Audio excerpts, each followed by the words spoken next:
Welcome to the Palace, Star Wars Sense, Episode 6. We're going to be doing a recap and review of Mandalorian Season 1 here. So Let's let's get right go. into it. And Got Jerry in the building, Babs right here. So yeah, let's get right into it.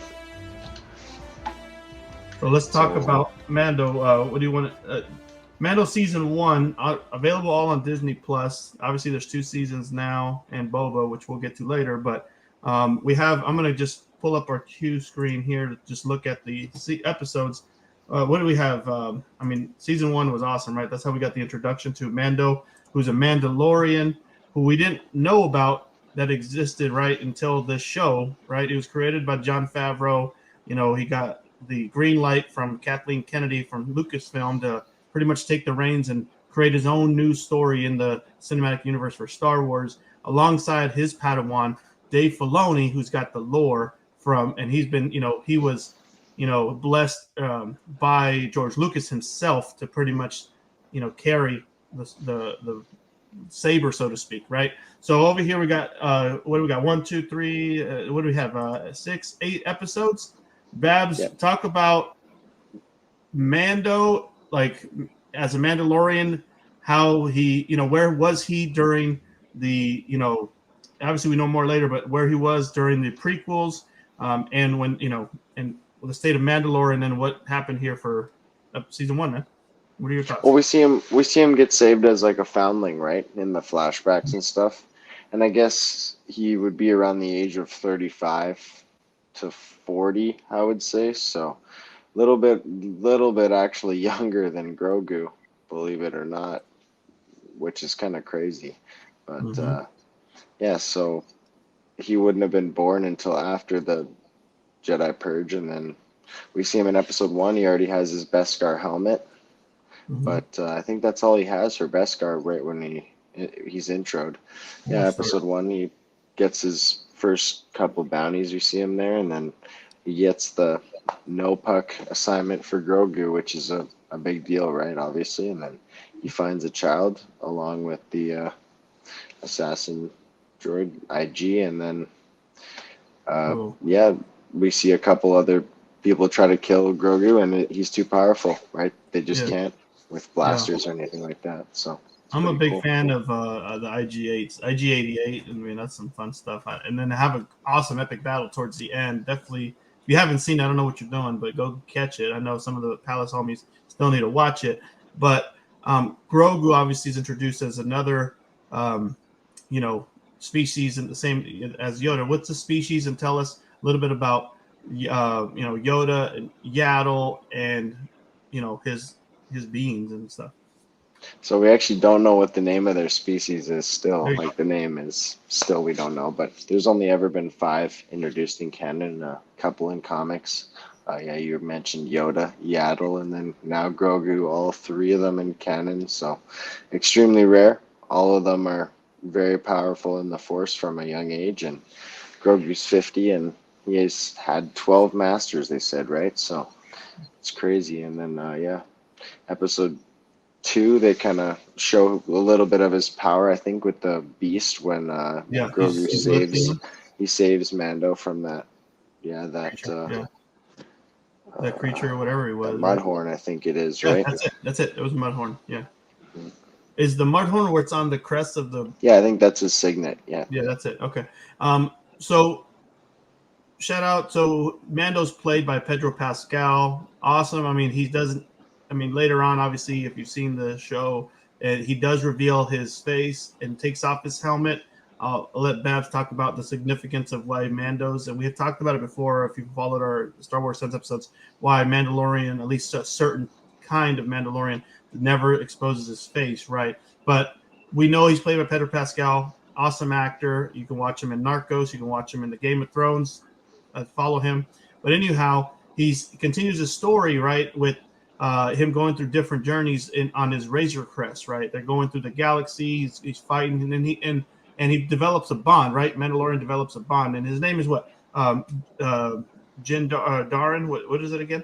Din Djarin. And Djarin. Because he makes a decision. He's like, oh, I got to go back for that kid, right? So he goes back in Episode 3, and he gets his full Beskar armor.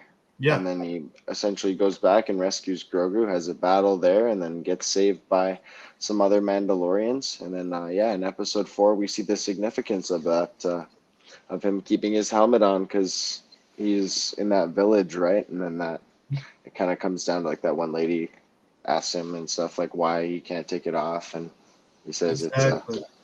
it's a like big deal with the code and everything. So Yeah. yeah. And then he doesn't. He doesn't want to take it off, but he does it to essentially escape, right? And he teams up. There's a couple of different episodes. I don't know if you want to highlight another specific episode, and where we have episode 3. He goes back for him. Episode 4 finds sanctuary in that farmer village, and then they team up with another one of the characters in there, and then they proceed to go into that. Then the gunslinger helps out a rookie bounty hunter, right? Yeah, so it's that bounty hunter that he runs into the cantina that tries to trick him essentially, Yeah. right? Because Yeah.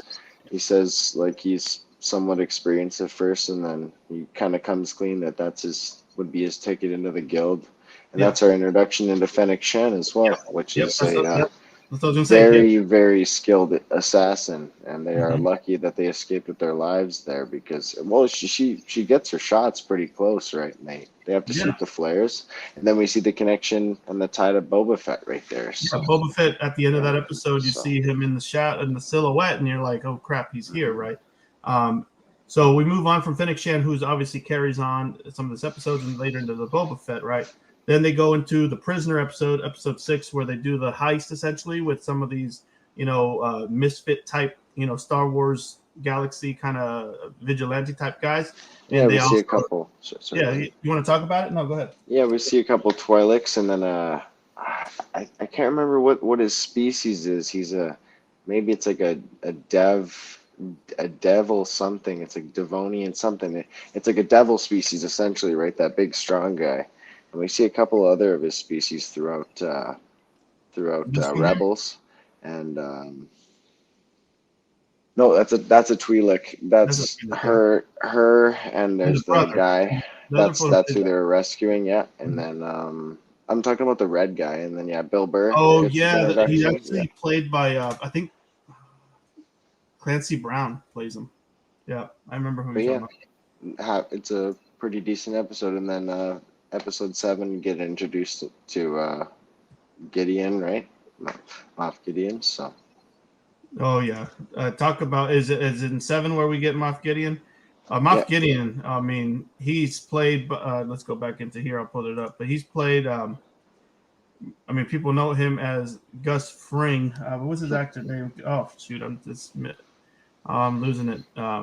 What's his name? I right now I can't say it. But it's all good.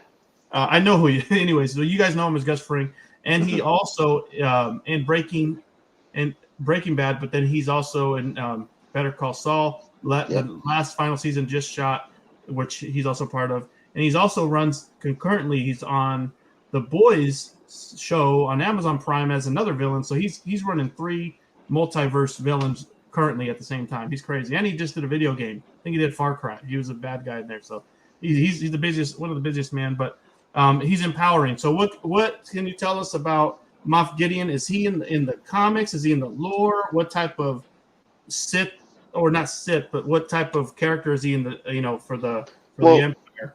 He's essentially just a fairly ruthless general, right? Like he's not the smartest, like war wise, right? Like commanding armies or anything like that. But he's pretty ruthless, and he definitely rules with a pretty like iron fist. Yeah, he doesn't really take any crap, and he Yeah, obviously develops the Dark Troopers in Mandalorian, right? So yeah. we see them come into play and everything. So Yep, he's played by Giancarlo Esposito. I don't know why I couldn't remember that. Yeah. So go ahead, talk about that. He comes into play, and he has the dark saber, right? So tell us about how he came across the dark saber and what he's trying to accomplish seeking out Mando. He wants to go after Grogu, right? Because he possesses this power, and their evil plan is that they're trying, extract certain blood and traits from him for energy. Or can you tell us about what you know about the lore on that? So the dark saber's arguably the most powerful lightsaber in existence, right? It's one of a kind, and it's the only lightsaber known to have a fully like Beskar hilt. So, and the hilt itself is actually indestructible as well. And then, yeah, it actually draws the light from the room, and it kind of like absorbs it in a way, and then it's tied to the user's emotions as well. And it only has like a true host type of deal, and it can be like won through combat, and yeah. Yeah.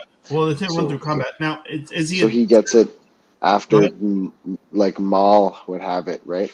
So Mhm. somewhere in that he Is would have won it from is someone. is he a Sith Lord though? No, he's just What's his title? a high Moth, ranking like general, I guess. like Moth, Grand Moff Tarkin. Like, tell me the Moth. What? Yeah, yeah, Hmm. exactly. It's just a really high ranking like imperial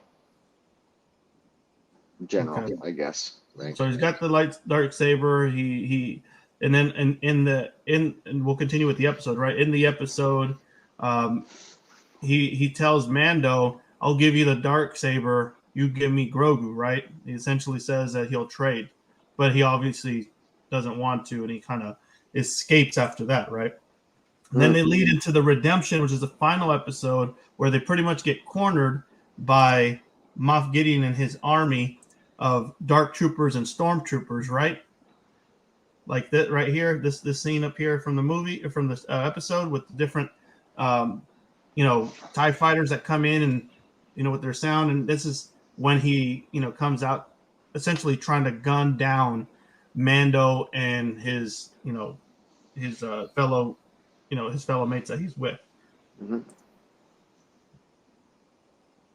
So after that, they escape, right? I mean, they're in there, and IG-8 is out there shooting guns blazing, trying to get them out to escape through that lava river or whatever, right to the end. Yeah, and then they actually introduce a droid we've never seen, which is like I think it's essentially called like a guide droid, I guess, and it's Mm-hmm. like a R2 unit with like legs and arms. Extremely cool. Really, really cool. So it was Mm-hmm. awesome to see that. I think that was in episode 7 or 8 that they Might have been introduced in that. here, and then the 7 was just a shootout where they're just trying to get out of there, obviously, and But yeah, then they escaped through the vent though in episode 7, and so it might have been 7. I'm not too sure, but Mhm. yeah. Well, how did we end the last of episode of the chapter? How did we forgot to mention in here, right? I mean, because it's hard to see it just by these screenshots, and we're not playing it because we don't want to get copyrighted. But in Mhm. between here, we got Fennec Shan earlier, right? And with the other guy, and then obviously we get uh, a little bit of we get where's Ahsoka Tano at, right? Where she's gonna come into play, She's right? season 2. She's season 2, so we're gonna see her, Hmm. and then where do we see Boba Fett? Boba Fett season 1. I think he was either episode 7 or episode 5. I think he was 7, right? Because I think was when they No, definitely 7. Yeah, for yeah, I sure. think it was 7. So we see the fight. We didn't talk about that because again, it's not giving us all the detail here. We're just trying to talk about it. But they're fighting, on those rocks when Grogu's trying to channel another Jedi force, right? So that they can come out and save him essentially. And that's when the Dark Troopers deploy from the top, right, trying to get him. And Mando's essentially just guarding him while he channels. What is he channeling through that rock? What's he doing? It might have been it might have been season 2 actually that Boba got introduced. No, Yeah, it was season 2.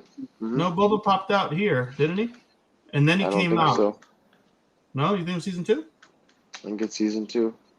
Then we missed that. Yep, it's season 2.